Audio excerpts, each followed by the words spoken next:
In an ever-evolving digital landscape, for your business to thrive, you must adapt or die. Welcome to Marketing in the Age of AI, the podcast helping you harness the power of AI and marketing tools to revitalize and grow your business. And now here's your host, marketing expert and author of Authentic Marketing in the Age of AI, Emanuel Rose.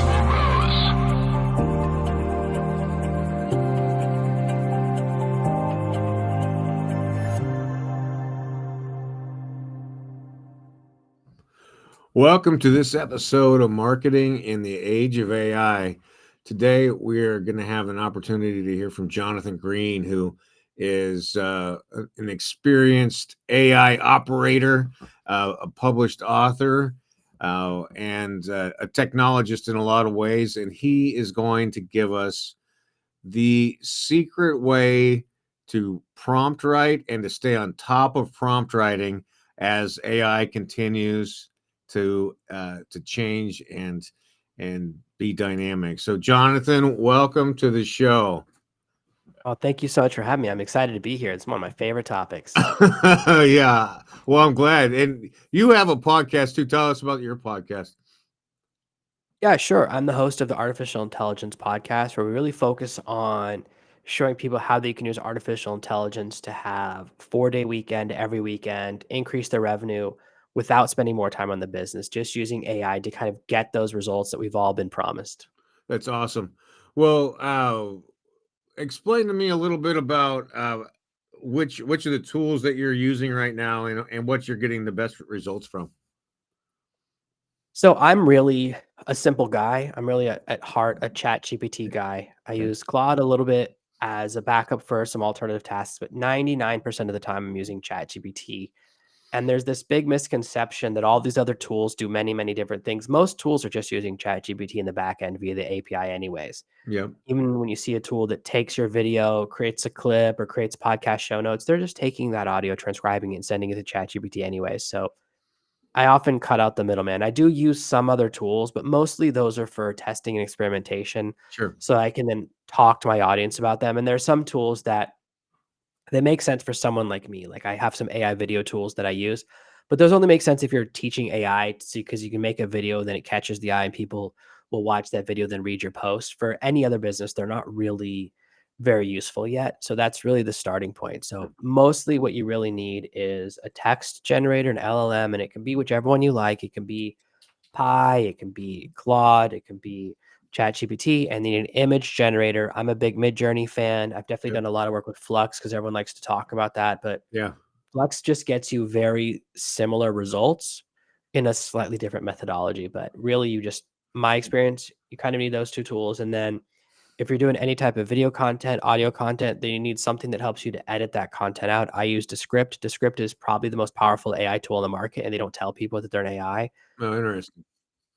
But it has really powerful from catching every time I say in my podcast and deleting all those to cleaning up the background noise. It has the best like audio enhancer. It has the best green screen removal. It has all these amazing tools inside of it. Yeah. And it creates my show notes for my episodes and it creates my YouTube description. So I use that tool a lot. And is that like a corollary to like Opus Clips? Is it similar to that? So Opus, I do use a tool similar to Opus called Video. The way Descript is a little bit more manual. So when you're choosing, it does a slightly different process for picking clips. They've improved their process. They've added new updates since the last time I made clips inside of Descript, but it's more of it's more of like a video editor that lets you edit by text. So it has a lot more features, whereas Opus does one thing, which is pick clips. Yep. And I use another tool for that. I use a tool called Video that just picks the clips for me, but really for editing content, for cleaning up the audio noise, and for kind of generating my podcast episodes or my YouTube videos, anything I edit myself, I edit it in Descript fast. Yeah, I think that's an interesting dynamic we have now, right? Where we have these the software tools that have kept up and continue to integrate AI into parts or part of their process. They're kind of baking it in, and then we don't even have to think about it at this point. Yeah, I really like tools that they just see AI as one component as opposed to them being AI forward. As much as I'm an AI enthusiast, an AI expert, an AI consultant, I really don't AI is not always the answer, right? It just is sometimes the answer, and it's just one of many tools. Yeah. I spend a lot more time on automation and if this, then that. When this task happens, then that happens, than anything else. Yeah. So that's really my kind of methodology. And I think there's this temptation that your business needs to have AI integrated to every single task you do. Right. And my approach with any business is to say, before, instead of being tool first, let's be problem solution first. Yeah. So when I'm working with a client or working with consulting with a company, I say, what do your employees hate doing the most? What's the thing they do that they have to do it every week, but it lowers morale? They have to do it, or what are the tasks where they're the slowest? And these are usually tasks that no one talks about, like email handling is huge, looking for files or attending meetings. Like we all hate going to unnecessary meetings, Yeah, right? for sure. Other thing, when people have sales teams, we often talk about like they don't fill in all the stuff in Salesforce. They don't fill in all the forms Right. because that's not what they're good at. Like it's a different skill, data entry and sales. So I go, let's find a process, and this is more automation than anything else. Well, you already record the phone calls because you have to for compliance. You already send those. Half the time, they already send those to a transcription tool. All we have to do is then take that transcript, get notes made from it, convert it into a specific format based on a template, and then send it back to your software. And depending on the software, you can either do it automatically or it has to be copied and pasted, but it eliminates so much work for the person. Yeah. And now we can reference those previous conversations because let's be honest, it's hard to remember exactly what you talked to everyone about a week ago, 2 weeks ago. So having those notes do become important, even though at the time you go, I'll remember, and then we never do. Yeah. Yeah. No, that's a smart way to do it. I'm wondering, have you found any kind of new API tools to help connect pieces of software that don't normally talk together? So I'm a Pabbly guy. There's a lot of tools on the market. Zapier is very, very, very expensive and overpriced. Yeah. So there's two directions you can go in. One direction is you can build your own server, costs $8 to $15 a month, and basically you can have unlimited interactions. You just have to build on top of it with a tool called N8N. I think it's pronounced Nathan or N8N. I don't know. And you can set that self. If you know a little bit about Linux, you can set it up in a day. It's a little bit more complicated than I like to go. But the beauty of Pabbly is you pay once for life. I have a lifetime license, and you can add on additional licenses if you need more triggers and actions per month. They Yeah. have really great, really responsive support. I've really had great experience with them for the past 5 years when I switched Nice. from Zapier, Yep. where I was paying Zapier thousands of dollars a year, like many thousands at one of the highest level plan, and now I don't have any integration bill. So I'm really Yeah. pleased with that experience. But mostly you wanna look for a tool that has the integrations that you want.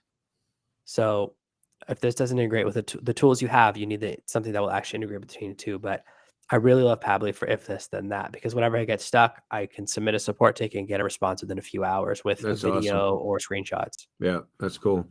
Well, let's dig into this prompt engineering, prompt writing, and just give me like the high level and then like two or three things that we got to pay attention to and how we need to start changing the way we think about prompt writing. So the first thing you want to do is switch ChatGPT into Genius mode or any AI you're using. The way AIs are designed is that they're always in kind of beginner mode. They've got their guardrails on so that you can't make mistakes, but you can't get good responses, and it won't tell you if you've made a mistake. So you really Mhm. want to basically activate two special features, which is one, it will ask you questions, and two, you can have a multi-step conversation. So I use a really simple prompt structure, and there's a couple of variations on this. The first version is, this is my goal, and then a question. So I'll say, I want to Mhm. figure out who my ideal customer is. What information do you need from me? Right. So by asking it in this way, it knows, because I've said ask me a question. I don't ask you to ask me a question unless I'm going to respond. So now it knows it's multi-part conversation. Now it's asking me questions. So I want it to tell me if it needs more information. So I'll often say things like, I might add on modifiers like, this is a chat to me like a friend. Ask me one question at a time. Don't ask me 10 questions in one batch. Yeah. So that will lower your stress levels because sometimes getting 10 questions can be really hard. So Yeah. that's the first way to do it, and that immediately will get you a better result. Another really great start, is to say, "We're gonna work on a project together. I'm gonna tell you what I need, and then you're gonna ask me questions until we figure out the best way to accomplish this." That's another version. That's from Tim Slee. He's an amazing author who writes fiction under the name FX Holden. I read it in one of his books about submarine warfare, and I was Oh, like, "This wow. prompt is so good. I have to add it because it's so smart." Yeah, And it's just saying, "Hey, we're gonna work on something together. You ask questions, and then let's figure out how we're gonna do this together," because it makes it collaborative. yeah, And as soon as you're in collaborative mode, you don't have to be as smart. Those are the two basic ways of prompting. Those two ways of they get you very similar results, or just two ways of talking to it. yep, The next level beyond that is people often say, "I want it to write like me. I want it to do things like me." This is called shot. So for some reason, we call every time you give it an example, it's called a shot. So if you give it one example, it's one shot, two, three, multi-shot. So I was working on something today where I said, "Oh, I've written about 25 of these short emails. Here's all 25 of the last 25 I wrote." So you get a sense of my structure because they're all very similar structure. And I said, do you understand the structure that I'm using?" And he goes, "Yes." I go, "Okay, great. Now here's a person I want to write a message to. Here's the pieces of information." And I said, "Ask me questions as you need." And so now it's collaborative. And the important thing is that with the output, you always want to read it. So sometimes it will say something like, "That's not quite how I would say it. Let's tweak this sentence. Or let's tweak that sentence." It's usually not that much because it's really sounding like me. So if you want it to sound more like you can feed it examples and come from this methodology, which is, "I want to do this task. Here's some examples of my work. What more information you need?" So we're not adding that much to the prompt. We're just giving yeah. it some samples. I like it. And then, how do we as marketers keep that kind of authentic fabric and that authentic feel to the work that the output that we're getting from the LLMs? So I mostly use AI tools to help me do things faster as opposed to replace me. So Uh-huh. in the example I gave you, whenever I have it creating a piece of content, whether sometimes I'll have it like reformat my LinkedIn posts so that Right. it's that snappy content. It's like one line sentence per line. It has like different icons next to it. I still read it. So I'll have it do 10 outputs and I might cut out like Frankenstein pieces from 3 different outputs and then modify the hook. So you have to still be engaged with the content. You should never publish something you haven't read. That's Yeah, the most important thing. for So sure. when you it's so tempting to stop paying attention, and this is the same for any employee. As soon as you stop checking their work, the work quality diminishes. It's just the law. That's just how it is. So you always want to check any output. So and then start by using AI to improve your efficiency rather than replace yourself. So I really like to use AI to help me sort my emails, to help me organize things, and then it allows me to spend more time being authentic. Like a really simple example is a lot of people use AI to write their comments on LinkedIn. Very common strategy on LinkedIn, right? You do X comments per day, 10, 20, 50, whatever whoever your coach is, they'll tell you a different number, right? Yeah. And a lot of people say, "Oh, that's a lot of work. My feed stinks. I'll use AI." Now, a bunch of things are happening in the back end. First of all, most people can tell when you've written an AI comment.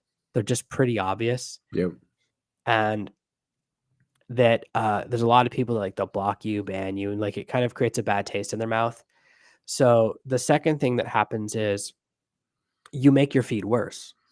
So if you comment on stuff that you don't like, you're going to see more stuff you don't like. Like Right. that's how the feed works. So you're Yeah. actually creating a process that makes life work. Like people, one of my favorite times of the day is actually doing my LinkedIn comments because everything I see is interesting to me because I Right. only comment on stuff I find interesting. So Yeah. I comment on people that I like.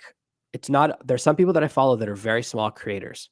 There's this one lady, I think she's from Italy, and she does this really interesting fashion AI stuff, which is a field I'm very interested in. She'll do all these concepts that are, and she doesn't have a huge following, but I always comment on her posts because I want to make sure LinkedIn, I'm like, keep showing more. Doing Exactly. something Yeah. very unique, very Yeah. cutting edge. So that's an important part of the process that AI can actually make it worse. And it's simple. Like if you just go, "Oh, the answer to everything isn't always AI." Now, certainly for organizing my content, for doing research, another great place I use AI is to organize all my news feeds. So I use a tool called Feedly Uh-huh. that has like 50 RSS feeds or just news story feeds and YouTube channels and people that I follow.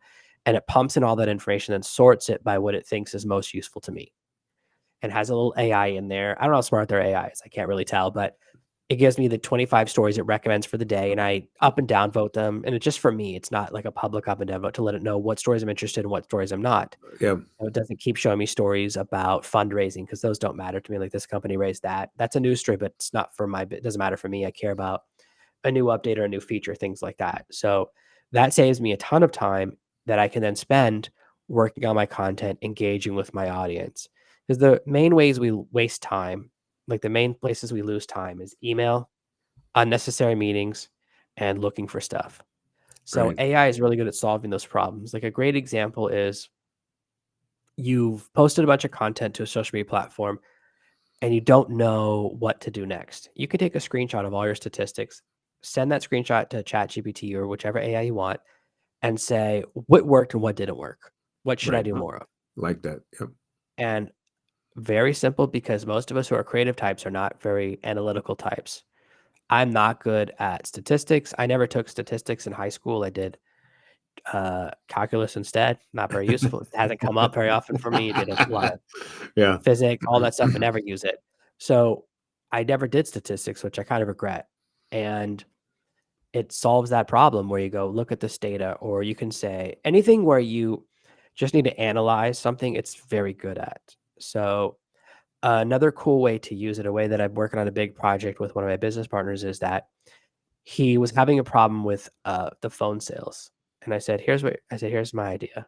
He's really good at it, but he was having a problem passing it down to his team. Yep. And they just had some scripting issues. I said, why don't you record yourself doing sales calls for a week, take that and feed all that data to AI and say that which calls made a sale and which calls didn't, to figure out what's working and what's not, and then use that to generate a script. So a lot of what you're already doing, you can just use it to make you better at it, or to analyze what you're doing and say, oh, this is what I'm doing right. This is what I'm doing wrong. I do this all the time. So sometimes I do write articles that are AI assisted, but it's because I do the research. I said, here's the research I want to use. Here's the tone I want to have. Here's the length I want to have. Here's stuff I've done. And then I read the article and change stuff and match my style. So you can use AI, but never for more than half of the task. If AI writes the rough draft, you have to write the final draft. If you Right. write the rough draft, then AI can format it. So it can do one or the other. But when you let it do both, that's when things start to go off the rails. Because if you could do a task by pushing a button, so can anyone else. No, for sure. Well, that's amazing. I love just the concept of working on this kind of problem solution that's very simplified. What's my problem? How can I find the solution for it? We know that the adoption rates of AI in marketing has been pretty robust, but that CEOs and kind of mid-level businesses have not fully embraced AI yet. In a lot of ways, haven't implemented it. What are your recommendations to those CEOs or founders that haven't yet started that initiative of let's find some places where we can replace these repetitive tasks for people so they can go do more creative work and find a tool to get it going? So you've kind of led to my first answer, which is to see that AI is not meant to replace you, replace your business, replace your employees, because a lot of people are feeling that fear. And that's because that's how AI is marketed. Right. AI is really marketed as, hey, with this tool, you can fire everyone. So nobody wants to train their replacement. But when you think of it, just imagine if you could have every employee work an extra 2 hours per week, Yes. or even an extra 2 hours per day. Yeah. That's really where the value of AI is, that it just lets them do things faster, a little bit more efficiently, and accelerate them. So the first step is to look at your company as a whole and say, where are we losing time or money or inefficiencies? Or even look at your staff and say, which task is hurting morale the most? What's the task everyone hates doing but has to get done? And it might be answering email, it might be answering support emails, it might be organizing files or doing data entry, or everyone likes to do the sales calls, but they hate to do the data afterwards, or whatever those things are. Look at all of those and then make a list of the problems and kind of rank them, and then look and see, is there an AI solution for that? Like Yep. the real value of an AI consultant or fractional AI is someone who comes in and goes, this is possible, that's not possible. This tool will do it, this tool won't do what it says. Yeah. That's what you're really looking for. My job is not to tell you which tools to use. My job is to tell you which tools to not use. Right. 90% of what I say is that doesn't do what you think it was. That won't solve your problem. So start off from problem solution. The problem for a lot of CEOs is that the board of directors will come in and say, hey, we want you to implement AI. And they go, great. What do you mean by AI? They go, we don't know, but we know we want it. Yeah. Right. That's really hard. And we've seen where companies have felt this pressure, and then they bring in an AI tool that doesn't do anything, but it makes the board of directors happy. And then now the developers or the tech team has to maintain it, even though they know no one's using it, it's not doing anything. That's not a situation you want to get into. For So sure. when you do tool first, you buy, here's what happens, right? I'm a dad. So when I go to the hardware store, I'm buying something. If I come home with a hammer, something's getting hammered. If I come Right. right, everything is getting measured, right? We'll spend Yeah. like I'll spend all day measuring the kids. Here's how long your arm is. Here's how long your foot is. Centimeters versus inches. So the problem is, if you buy the tool, then you have to justify that purchase. Sure. You want to go in the other direction, and not every company needs AI, right? I was having a conversation with another CTO earlier today, and I said I can't think of a reason a restaurant would need AI. It can't cook the food. It can't bring it to the table, right? Maybe you can upload your spreadsheets to ChatGPT for some data analysis, right? But that's like the least, right? It's like such a small use case. It's not going to replace any employees. It's not going to make a difference. For sure. Maybe you'll use it for things like you take a picture of the freezer of all your ingredients in the freezer, just figure out, oh, what am I buying too much of? What am I buying too little? So just data analysis, right? Yep. The lowest level thing, which is useful, but not every business and not every problem is solved by artificial intelligence. And more important, right, is, and if you're a CTO, even more important, go and talk to each of the team leaders or every member of staff. If you have a smaller team, if you have less than 50 employees, you can just talk to everyone and say, hey, what is the thing you do every week that you hate? What's a Right. repetitive task that you do every week that you don't have to pay 100% attention? You know you have to get it done, right? Or what are the things that are time wasters or that you get distracted? And sometimes it's shifting gears. So we have two parts of our brain, the analytical and the creative part.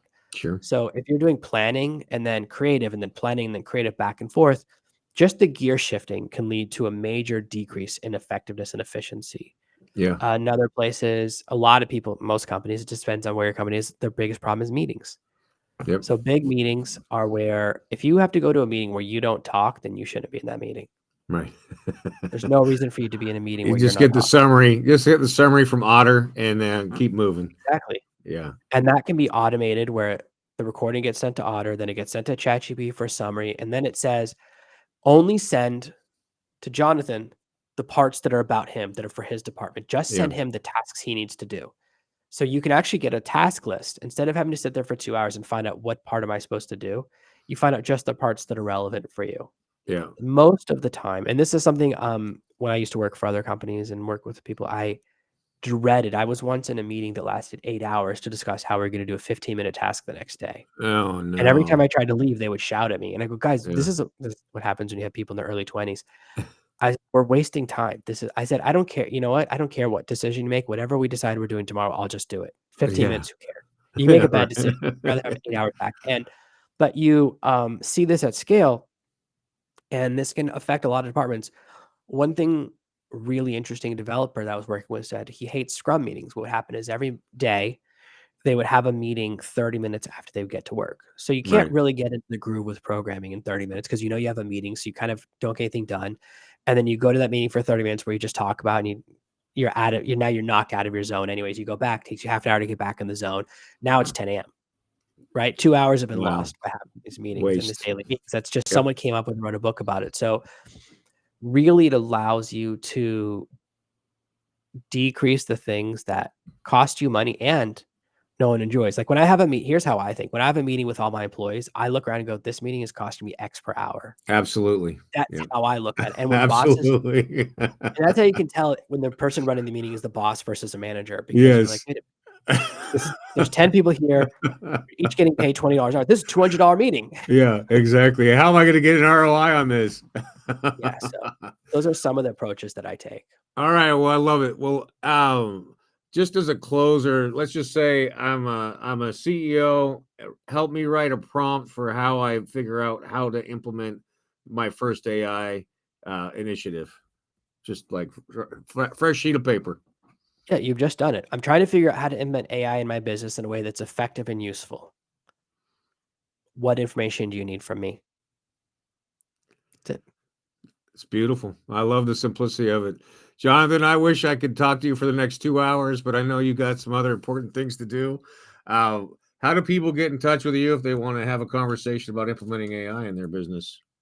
Yeah, the best place is to find me on LinkedIn. I'm very responsive in the chat, or you can find me at servenomaster.com. If you Google Serve No Master, anywhere you go, everywhere, you're going to find me because every single answer is me. And of course, you can get a free copy of my bestseller, ChatGPT Profits. There's a free download link that'll be in the show notes below. And you click the link at the bottom of the show notes or right below the video in the description. you're going to find a link that says ChatGPT Profits. You click that link, you'll see a little form. Just ask for your email address so I know where to send it. And you'll get a copy of bestseller in less than a minute. No spam. I promise. No, I can confirm that it gets delivered very quickly, and I appreciate that. Thank you so much for your time today. I really appreciate your insights, and you're a true professional in a field of charlatans. So thank you very much, Jonathan. Thank you so much for having me. Yeah. Oh, you have a great day. Cheers. Bye. Thanks for listening to Marketing in the Age of AI. Be sure to subscribe wherever you heard this podcast so you never miss a future episode. Your copy of Authentic Marketing in the Age of AI is available at Amazon.com or EmanuelRose.com. You can also connect with Emanuel on LinkedIn. Thanks again for listening, and we'll see you next time.